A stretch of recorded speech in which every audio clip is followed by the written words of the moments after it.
ስለ ረመዳን ያወራን ነው። ረመዳን በርካታ ጥበቦችን ውስጡ ያቀፈ ነው። አላህ የደነገገበት ምስጢር ይሄን ጥበብ ውስጣችን እንዲቀር ማድረግ ነው። አላህ እንድንቸገር ግዴታ አላደረገውም፣ ዋጅብ አላደረገውም። ረመዳን መጾም ግዴታ ነው። እሱም ማፍጠር ትልቅ ወንጀል ነው። የዲኑ ምሰሶ ተደርጓል። ረመዳን ለወር ነው ደግሞ የተራዘመ ነው። ይሄን ወር ሙሉ ስንጾም ይዘነው እንድንቀር ውስጣችን ተቀርጾ እንዲቀመጥ የተፈለገ ጥበብ አለ።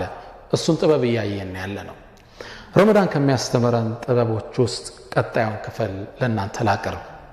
እንደምታውቁት አሁን ባለንበት ህይወት ሰውን ማማት ተራ ነገር ሆኗል። ስብስቦቻችን ላይ የሰው ስም ካልተነሳ ማይደምቅ ሆኗል። ህሜት ባጭሩ የአፋችን ማስቲካ ከሆነ ውሎ አድሯል። ሰው እናማለን፣ ሰው እናነሳለን። ታዲያ ረመዳን ይመጣና የሰዎችን ስም ማንሳትን እንድንተው በሐሰት ምስክር መሆንን እንድንርቅ አሰልጥኖን ያልፋል። አንዱ ጥበብ እሱ ነው። ነቢዩ መሐመድ ሰለላሁ ዐለይሂ ወሰለም ቡኻሪ ላይ በተዘገበው ሐዲስ ላይ መን ለም የዳዕ ያልተወሰው ቀውለ ዙር የሐሰት ምስክርን ወልዓመለ ብህ በሱም መስራትን ያላቆመ ሰው ፈለይሰ ሊላሂ ሓጀቱን ፊ አን የضع طعامه وشرابه አላህ ዘንድ ግድ የለውም። አላህ ግድ የለውም ለዚህ ጾም ምግቡንና መጠጡን በማቆሙ አላህ ዘንድ ግድ የለውም። እነሴንስ አላህ ዋጋ ይሰጠው። ምግብ ተው መጠጥ ተው፣ ግን ሰው ያማን ሌላ ስጋ እየበላን ሌላ መንፈሳዊ ስጋ የሰው ስጋ እየበላን ይሄን ጾም አላህ ቦታ ይሰጠው ይሉና ነብዩ መሐመድ ሰለላሁ ዐለይሂ ወሰለም ቀውለ ዙር ተብሎ በዚህ ሐዲስ ላይ ተጠቀሰው የሐሰት ምስክር ሁላችን አሁን እየኖርንበት ያለ ጉዳይ ነው። ቦታ ሽያጭ ላይ በሐሰት እንመሰክራለን። የቀበሌ መታወቂያ ምስክር ላይ በሐሰት እንመሰክራለን። የሐጅ ፕሮሰስ ላይ ምስክር ሆነን እንቀርባለን። ቀውል ዙር የሐሰት ምስክርነት ኢዘ ሙስሊም ላልሆኑ ወገኖች እንኳን የሐሰት ምስክር መስክረን ሰራተኛ ሆነው ወደ መካ መዲና የሚገቡ በርካቶች ናቸው። በምን በእኛ የሐሰት ምስክርነት። ይሄን መተውን አላህ ለወር ያስተምረናል። ለወር ይሄን መተው አለባችሁ ሲለን ለቀጣዩ 11 ወር ውስጥ ቋሚ ስነ ምግባራችን ሆኖ እንዲጸድቅ ይከጀላልና። በሐሰት መመስከር እስልምና ከሽርክ ጋር ጎዳኝቶ የጠራው ትልቅ ወንጀል ነው። ፈጅተኒቡ الرجس من الأوثان واجتنبوا قول الزور ነው ይላል አላህ። ይሄ ጣዖት አምልኮን ራቁ። እንዲሁም የሐሰት ምስክርነት የሐሰት ምስክር መሬቱን ሞልቶታል። ፍርድ ቤት ላይ በጣም ብፁዓን በሆኑ ሰዎች ላይ ሐሰት መስካሪዎች ይመጣሉ። የህግ ሂደትን እኔም በህይወቴ ላይ አልፌያለሁ። ሁሉም የመሰከረው ኦልሞስት የሐሰት ምስክር ተገዥ ምስክር ነው። ታዲያ ይሄን የማህበረሰቡ ውስጥ ያለን መጥፎ ስነ ምግባር ረመዳን ይመጣና እንድንርቀው ከጾም ጋር ያይዞ ያመጣብናል። ነብዩ መሐመድ ሰለላሁ ዐለይሂ ወሰለም ሌላ ሐዲስ ላይ ምን ይላሉ መሰላችሁ? اذا كان يوم صوم احدكم ያንዳችሁ የጾም ቀን ከሆነ فلا يرفث መጥፎን ቃል አይናገር፣ ولا يفسق አያምፅ።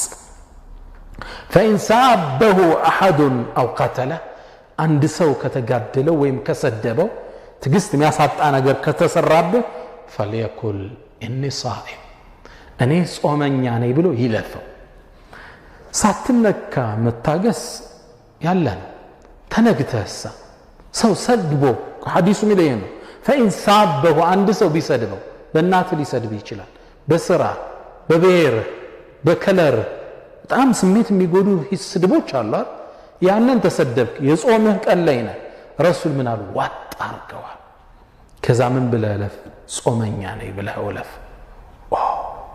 ዲፊካልት በጣም ከባድ ነው። ሰው ሰድቦ በጣም አዋርዶ ቅስምህን ሰብሮት ምናልባት ብሔርህን ይሆናል ያንቋሸሸው፣ አሊያ ከለርህን ይሆናል፣ ገጽታህን ይሆናል፣ ስራህን ሊሆን ይችላል፣ ኑሮህን ልጆችህን ሊሆን ይችላል። فإن سابه ከሰደበው أو قاتل ከተጋደለው ምን ይበል? إني صائم ጾመኛ ነኝ ብሎ ይለፈው። ምን ማለት ነው? መልእክተኛው ሰለላሁ ዐለይሂ ወሰለም ምን ማስተላለፍ ነው የፈለጉት?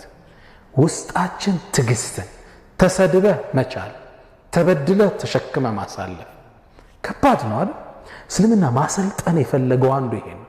ረመዳንን ሲደነግግ እነዚህን ህግጋቶች አብሮ ከተተና ታግሰህ እለፍ ማለት ነው። ምላስህን ጠብቅ ማለት ነው። ሰው እንዳታማ፣ በሐሰት እንዳትመሰክር፣ አይደለም ለሰው ልትመሰክር ቢሰድቡ እንኳን እንዳትመልስ። ምላስን የመጠበቅ አጥሮችን ከለል። እንዳታማ፣ እንዳትዋሽ፣ ነገር እንዳታዋስድ፣ ሐሰት ምስክርነት እንዳትሰጥ፣ ኢቭን ቢሰድቡህ እንኳን ቻል። did you see that? ከባድ ነው አይደል? እስልምና በዚህ መልኩ የአንድ ሰው ምላስ ጠብቆት ያልፋል። ሰይድና ዑመር ኢብኑ አልኸጣብ ፋሩቅ الኡማ ኢብኑ ሐዝም የሱን አቋም ተከትለውታል። ረመዳንን ከሚያስፈጥሩ ነገሮች ውስጥ ጊባ ነው ይላሉ። ሰውን ማማት ረመዳን ያስፈጥራል ነው የሚሉት። ይሄ በእርግጥ ቋሚ የእስልምና ህግ አይደለም። ሰይድና ዑመር ግን ያደረሱበትን ጥግ ውሰዱት። ምን ነው ይሄኛው የሰው ስጋ መብላት፣ ያንስ የሚያፈጥረው የበሬ ወይም የከብት አላም የበግ ስጋ በልቶ ነው፣ ታርዶ ያን በልቶ ነው ያፈጠረው። አንተ የወንድምህን ስጋ ትበላ አይደል እንዴ? አፍጥራሃል ነው የሚሉት ሰይድና ዑመር። ኢብኑ ሐዝም الظاهሪ ይሄን አቋም ይደግፋሉ። ያማ ሰው ረመዳን ላይ ያፈጥራል ነው የሚሉት። እዚህ ጥግ ድረስ ነው የሚረግጡት። ስለዚህ ይሄን ሲሉ የረመዳን ጥበቡ ምንድነው? ስለ ጥበቡ ያወራን አይደል? ምላስን ጠብቅ ማለት ነው። እዚህ ጥግ ደው ታፈጥራለህ ያሉም ዑለማዎች አሉ። ስለዚህ ኬፕ ምላስን ጠብቀው፣ የሚወጣውን መጥ ነው። በሐሰት እንዳትመሰክር፣ ሰው እንዳታማ፣ ቢሰድቡ እንኳን እንዳትመልስ። ምላስ ላይ የተለያዩ ማዕቀቦች ተጣሉ። ለወር ይሄን ማዕቀብ ስታልፈው 11 ወር ላይ ምላስህን የመጠበቅ ኳሊቲ ላይ ትደርሳለህ። ይህን ያወቁ ቀደምት ሰለፎች ዙሪያቸው ሰው እንዲታማ አይፈቅዱም ነበር። ኢብኑ ሲሪን ታላቁ ታቢዒ የሰሃባን ትውልድ ተከትለው ከመጡት ታቢዒዎች ውስጥ አንዱ ናቸው። ሰው አብሯቸው ሊቀማመጥ ሲል አንድ ክራይቴሪያ ያነሳሉ። ማንንም ማታሙ ከሆናችሁ አብራችሁ ቁጭ በሉ፣ ሰውን ግን እንዳታሙ። ታዲያ አንዱ ሐጃጅ ኢብኑ ዩሱፍን በመጥፎ ሲያነሳው ሰማ። ሐጃጅ ኢብኑ ዩሱፍ ማን ነው? ከ120 ሺህ በላይ ዑለማዎችን ሰሃባዎችን የገደለ። እሱ እንኳን ሲሞት እስር ቤት ላይ የተለቀቁት 20 ሺህ ሰው ነበር። ይህን ሰው በመጥፎ ሲያነሳው አንድ ሰው ሰሙ። በእርግጥ ይገባዋል፣ በጣም አምባገነን ህዝብ የጨረሰ ነው።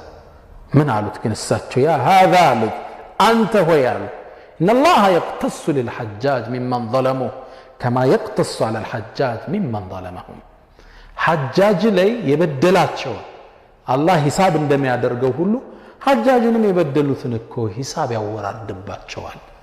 ሐጃጅ ማማት አይፈቀድልም፣ በዳይ እንኳን ቢሆን። አያችሁ በጣም በደል አይደለም። አሁን እኮ እየታማ ያለው ዳዒ ነው፣ ለዲኑ የሚደፋ ቀና የሚለው እኮ ነው። ኤክስ እየተደረገ ስሙ እየጠፋ ያለ 120 ሺህ ሰው የገደለ ማማት አችልም ነው ያሉት። አሁን ዑለማ ነው በዲን ስም በኪታብ ስም የሚቀረው፣ የዑለማ ስም ነው የሚበላው። ምላስን መጠበቅ ረመዳን አስተምሮን ያልፋል። የሰውን አይብ መከታተል እንድንርቅ ያደርገናል። ኢማሙ ማሊክ ረዲየላሁ ተዓላ ዐንሁ አንድ ታሪካዊ ንግግር ይናገራሉ። ወላሂ ይላሉ አዕሪፉ ኡናሰን፣ እኔ እኮ ሰዎችን አውቃለሁ አይብ ነበረባቸው፣ ክፍተት፣ ብዙ አንካሳ ባህሪ ነበራቸው። ፈሰመቱ አን አዕዩብ ናስ፣ ከሰዎች አይብ ዝም አሉ። አላህም ያንን አይባቸውን ዘለላቸው ይላል። ወአዕሪፉ ኡናሰን፣ ሰዎችን አውቃለሁ ምንም አይብ የሌላቸው በጦሩም ይወሱ፣ ግን ሰዎችን አይብ መጎርጎር ያዙ፣ የሰዎችን ስም ማጥፋት ያዙ። አላህ አይብ እንዲገኝባቸው አደረገ። ብዙ ጊዜ የምንጠቃው በመላሳችን፣ መላሳችን ያመረተችውን ነው እያጨድን ያለ ነው። እኛ ሰው እናማለን፣ አላህም ያንን እንሰራ አድርጎ እኛውም ያንን ዋጋ እንከፍላለን። ስለዚህ ጠቅለል ስናደርግ ረመዳን ከሚመጣባቸው ሚስጥሮች ውስጥ ምላስን እንድንጠብቅ ማድረግ፣ ከማማት፣ በሐሰት ከመመስከር፣ የሰዎችን ነውር ከመከታተል። ከዚህም አልፈ ሌላ ጊዜ እኮ ደም ፈልቶ ሰው ሲሰድብ ልትመልስ ትችላለህ። በጣም ጸያፍ ቃል ቢሰድብህ ኢንሳኢም ብለህ ማለፍን ትግስት አስተምሮ ምላስን እንድትጠብቅ ያደርጋል። ከረመዳን ሌላው ጥበቡ ምላስን የመኮትኮቻ ምላስን የመጠበቂያን ስልጠና የሚሰጥበት የጥበብ ማዕድ ነው፣ ማዕከል ነው። ቀጣዮችንም ሌላ ጊዜ እናያለን። አላህ በሰማነው እንጠቀም ያርገን። ረመዳችንን አላህ ይባርክልን። ወሰለላሁ ውድ ተመልካቾቻችን ከረመዳን ጥበቦች ጋር አብረን እየቀጠልን ነው። አላህ ረመዳን የደነገገበት ምስጢሮች ጥበቦች እንዳሉ አይተናል። ሒከሙ ረመዳን የረመዳን ጥበቦችን እየተመለከትን ነው። ቀጣዩን ትምህርት እንመልከት። ረመዳንን አላህ ከደነገገባቸው ሌላ ጥበብ ውስጥ የሰው ልጆችን አላህ ያየኛል የሚለውን ስሜት ውስጣቸው እንዲያዳብሩ እድል መስጠት ነው። ይህን ከማዳበር አንጻር ደግሞ ከጾም የተሻለ የስልጠና ማዕከል አናገኝም። እንደሚታወቀው አንድን ሰው ሁሉንም ነገር አስገድደ ልታሰራው ትችላለህ፣ ልታጾመው ግን አትችልም። አንድን ሰው ስገድ ብለህ ሲሰግድ ቁመህ እንዲሰግድ ልታደርገው ትችላለህ። ሐጅ አድርግ ብለህ ሲጠውፍ ልትቆጣጠረው ትችላለህ። ቁርአን ቅራ ብለህ ድምፁን ከፍ አድርጎ እንዲቀራ ልታስገድደው ትችላለህ። ልታጾመው ግን አትችልም። ለምን አትሉኝም? አንድን ሰው ጾም ብለህ አስገደድከው፣ እሺ አለ፣ ተገዷል። ከዛም ሶላት ሰግድ ነኝ የውዱ ውሃ ስጡኝ ይላል። ሰጠኸው። አፍም መታጠብ መጉመጥመጥ ከውዱ መስፈርቶች ውስጥ አንዱ ነው። ስለዚህ አፉ የሚጉመጠምጥ መስሎ ውሃ ወደ ውስጥ ቢውጥ በምን ትቆጣጠረዋለህ? ጾም ልታስገድደው ማትችለው ለየት ያለ ዒባዳ ነው። ጾም አላህና አላህን ብቻ የፈራ ሰው የሚያደርገው ብቸኛ አምልኮ ነው። ለዛ ነው አላህ ጾም የኔ ነው ይለናል። በሐዲስ ላይ ምን ይላል? يقول الله عز وجل إنما يذر شهوته وطعامه وشرابه من أجلي ይሄ ባሪያዬ እኮ ስሜቱን የሚገታው ምግቡን የሚጠጣውን የሚገታው ሚን አጅሊ ለኔ ሲል ነው። እንዲህ ከሆነ فالصوم لي ጾም የኔ ነው ወአና አጅዝ ቢህ እኔም ምንዳው የምሰጠው እኔ ነኝ ይላል አላህ። ሁሉም አምልኮ ለአላህ ነው። ለምን ጾም ለኔ ነው አለ? አላህና አላህን ብቻ ተፈልጎ የሚሰራ ስለሆነ ማንንም አስገድደ ልትሰራው የማትችለው ስራ ስለሆነ። እንደሚታወቀው ጾምም ለአላህ ነው፣ ሶላትም ለአላህ ነው፣ ሐጅም ለአላህ ነው። ጾም የኔ ነው አለ አላህ። ልክ ቁርአን ላይ የሳሊሕን ግመል አላህ ምን ብሎ ይጠራታል? ናቀተላህ ወሱቅያሃ የአላህ ግመል ይላታል። ሁሉም ግመሎች እኮ የአላህ ናቸው። ግን የሳሊሕ ግመል ለምን የአላህ ግመል ተባለች? አላህ በተአምር ከተራራ ያስወለዳት ስለሆነች ነው። ተራራውን ተከፍላ እንድትወጣ የተደረገች ግመል ስፔሻል የተለየ ተአምር የታየባት ስለሆነ አላህ ምን አለ? የአላህ ግመል እንድትባል ተደረገ። ሁሉም የአምልኮ ቦታዎች የአላህ ናቸው፣ መስጂዶች። ግን ከዓባን አላህ በይቱላህ ይለዋል፣ የአላህ ቤት። ወረብ هذا البيت የዚህ ቤት ጌታ ይላል። የሁሉም ጌታ እሱ ሆኖ እያለ ስፔሻል ክብር ለካዕባ አላህ ስለሰጠ ነው። ግልጽ ነው። ለሳሊህም ክብር ለየት ያለ ቦታ ስለተሰጣት ናቀተ አላህ ተባለች። ጾምም ስፔሻል ክብር ስለተሰጠው فالصوم لي ጾም ለኔ ነው አለ አላህ። ሶላትም ለአላህ ነው። ለምን አላህ ይሄን አለ ካለ ሚስጥሩ እዚህ ጋር ይገለጽልናል። ጾም አላህና አላህን ብቻ ፈርተህ እሱ ያየኛል ከሚል ስሜት የምትተገብረው ብቸኛ አምልኮ ስለሆነ። አንድ ዓሊም ምን ይላሉ? ምናልባት እኮ አንድ ሰው ቤቱ ገብቶ በሩን ቆልፎ የሚፈልገውን ምግብ ከተመገበ በኋላ አፉን ጠራርጎ ነጭ አስመስሎ የዛሬን ፀሐይ የዛሬን የጾም ቀን ምን አበረታው ማለት ይችላል። በምን ታውቀዋል? አታውቀው። ስለዚህ ሚስጥሩ እዚህ ጋር ይገለጽልናል፣ ጥበቡ እዚህ ጋር ይጎላልናል። አላህ እዚህ ጋር እያስተማረን ያለው ምንድነው? አላህ ያየኛል። ይሄ ምጾመው ለአላህ ነው። ሰውማ ሊያይ አይችልም።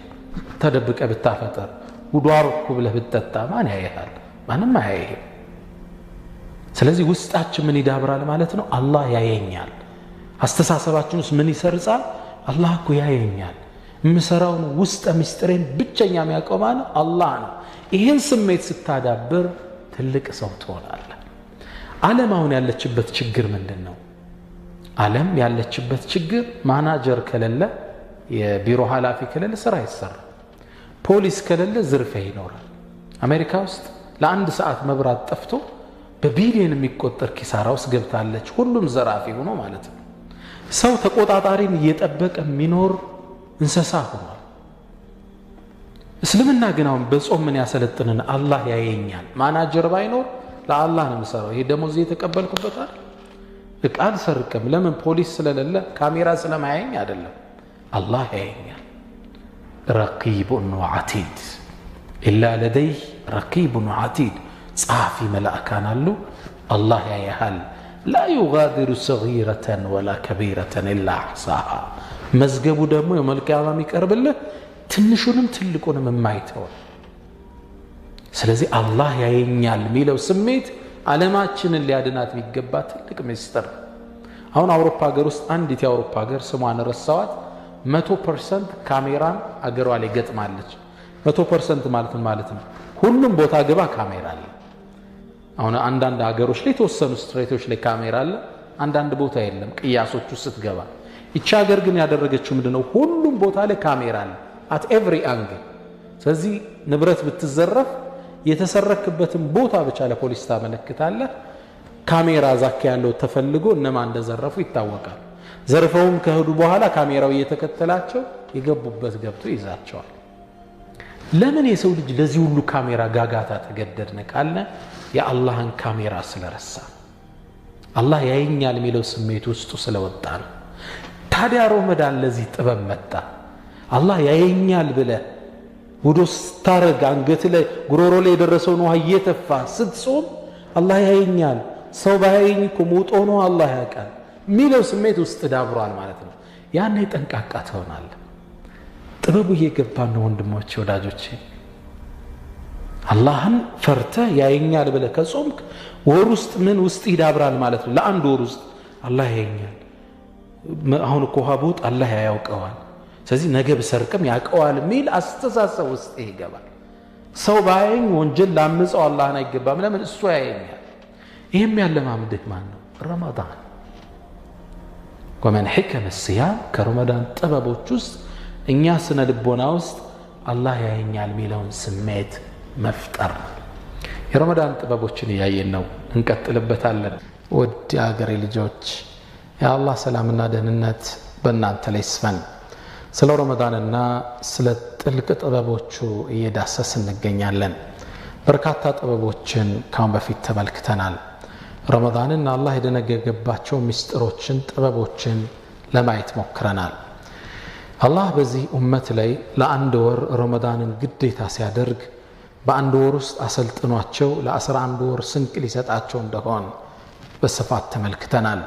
ይኸውም ዛሬ ሌላ ጥበቡን ልነግራችሁ ፊታችሁ ላይ ተሰይም ያለው።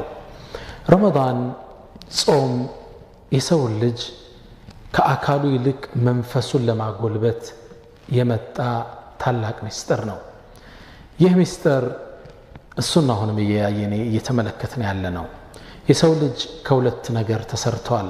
አንደኛው አካሉ ስጋው ነው፣ ሁለተኛው መንፈሱ ነው። የሰው ልጅ መንፈሱን በማጎልበት መጠኑ ከፍታው ይጨምራል። ለስጋው በማደር መጠኑ ደግሞ ወደ ታች ይወርዳል።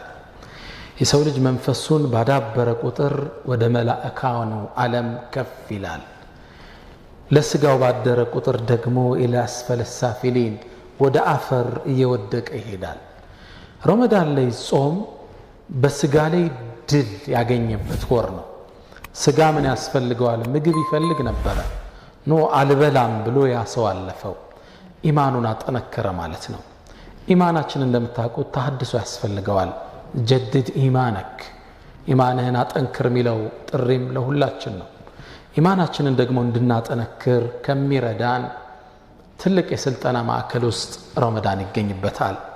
እንደሚታወቀው አእምሮ በእውቀት ይመገባል፣ አካል በምግብ ይመገባል፣ መንፈስ ደግሞ በኢማን ነው የሚጎለብተው። ረመዳን ደግሞ አምልኮቹን በማብዛት ኢማናችንን እንድናጠነክር እድል ይሰጠናል። ብዙ ሰው ከቁርአን ጋር የሚገናኘው ረመዳን ላይ ነው። ያም ኢማኑን የበለጠ ያዳብረዋል። ፈርድ መስገድ የሚከብደው ሁሉ ከሱና አልፎ ተራዊህና ተሐጁድ ሲሰግድ ታየዋለህ። ይሄም ለኢማኑ ትልቅ ግብአት ነው። ቀን ጾሞ ይውላል መብላት የለመደ ሰው፣ ይህም ለኢማኑ ትልቅ ስንቅ ነው። ረመዳን ኢማንን ለማደስ ጥሩ ማዕከል ነው። አንድ ሰው ሱና መስገድ የፈርድ ያህል ዋጋ አለው ስለተባለ ሱናን ለመስገድ ይጥራል። ሱና ሶላቶችን ግዴታ ያልሆኑ ሶላቶችን ፈርድን ደግሞ መስገድ በሰባ እንደሚባዛለት ተነግሮታል። በጀማዓ ሲሆን ደግሞ አጅሩ ትልቅ ነው። እዛም ውስጥ ይበረታል። በዚህ ላይ ሰደቃ ይሰጣል። تطهرهم وتزكيهم بها ነፍሱን ታጸደዋለች። ዘካውን ሰደቃውን በሰጠ ቁጥር ኢማኑ ጎልብቷልና መስጠት ይጨምራል። በሰጠ ቁጥር ደግሞ ኢማኑን ዙሮ ያድሰዋል። ተመጋጋቢ ናቸው። خذ من أموالهم صدقة تطهرهم ታጸዳቸዋለህ ከስስት ተቀባዩን ደግሞ ከሂስድ ታጸደዋለህ ስለተሰጠ ማለት ነው። ረመዳን ኢማን የምናድስበት ትልቅ ማዕከል ነው። እስልምና ለሰው ልጅ ከአካሉ ይልቅ ለመንፈሱ ትልቅ ቦታ የሰጠ ሃይማኖት ነው። እያንዳንዱ አካሉ መብት እንዳለው ሐቅ እንዳለው ድርሻ ሊሰጠው እንደሚገባ ሁሉ ትልቅ ቫልዩ ግን አላህ የሰጠው ለማን ነው? ለአካል አይደለም፣ ለመንፈስ ነው፣ ለሩህ ነው አላህ የሰጠው። ለዛም ነው መላእክቶቹን አደምን ከፈጠረው ከጭቃ በኋላ መንፈስ ሲከትበት እንዲሰግዱ ያዛቸዋል። وإذ قال ربك للملائكة سورة الصاد لي الله تاريكين كستتي نقرنال قيتهم لملائكان بلو بالاتشو قزي تكستون لأمتوش أنت محمد وسيلاتشوال. وإذ قال ربك للملائكة إني خالق بشرا من طين أن يمي سولج كتشكال فتروني فإذا سويته باستكاكل كتم قزي ونفخت فيه من روحي السمستين منفس بكتت كبت قزي فقعوا له ساجدين كلاتشهم سجاجتون ودقوا علاتشو لروح الله كبر ستو اندي سجد تدرقوال لا أدم لا كان كله سجدوا إلا إبليس كإبليس سكر سلمنا لمنفس تلك بوتا ستوال. رمضان دقمو عنده تبابو منفس من ناقول بتبت ما أكل منفس أكل عندما قواجان متكمو مريو شوفير السنو أكل يتفتروا لمنفس معك أفندي هون منفس اندي الشكم أهم بالنا بتجبات يسولج لقوس نجاروج ለመንፈሱ ሳይሆን ለስጋው አድሮ እናገኘዋለን። እንዲህ አይነት የተሳከረ እይታ ያላቸውን ሰዎች አንድ ጥሩ ገጣሚ እንዲህ ሲል ይመክራቸዋል። ያ خادم الجسم كم تشكى لخدمته أتطلب الربح فيما فيه خسران أنت ስጋውን አገልጋይ ሆይ ስጋህን ለማገልገል ስንት ነው የምትለፋው? ኪሳራ ባለበት መንገድ ትርፍን ትጠብቃለህ እንዴ? أقبل على الروح واستكمل فضائلها يلكونس وده منفس وده روح تملسنا مياسفلقات النقر عمال لالات فإنك بالروح لا بالجسم إنسان أنت كون سوي هونكو بمنفسه هنا بروحه هنا ونجي بأكالها دلة يسو مان النتو اندي السجد لك يا بكاو فإذا نفخت فيه من روحي فقعوا له ساجدين منفست قبانو أكال كبر يا جيني ድሮማ ጭቃ ነበር። የአላህ የሆነች ሚስጥር መንፈስ ስትገባበት የሰው ልጅ የተከበረ ሆነ። ወለቀድ ከረምና በኒ አደም የአደም ልጅ የተከበረ ሆነ። ስለዚህ ረመዳን መንፈሳችንን ለማጠንከር ሩሃችንን በኢማን ለመሙላት ጥሩ አጋጣሚ ነው። አላህ ለምን ረመዳንን በእኛ ላይ ግዴታ እንዳደረገው አሁን ተገለጠልን አይደል? የበለጠ እየገባን ነው። ጥበቡ እሱ ነው። ሚስጥሩ እሱ ነው። መንፈስ የምትዳብርበት ለአንድ ወር አላህ ኢማንን አጠንክሮ ለ11 ወር መሮጫ ኢነርጂ ቻርጅ የምናደርግበት ነው። ረመዳን ብዙ ሚስጥሮችን ይዟል። ቀጣዮቹንም እንመለከታለን። ወሰለላሁ ወሰለም ወባረከ አላ ነቢይና ሙሐመድ። ሰላም አለይኩም ወራህመቱላሂ ተዓላ ወበረካቱ።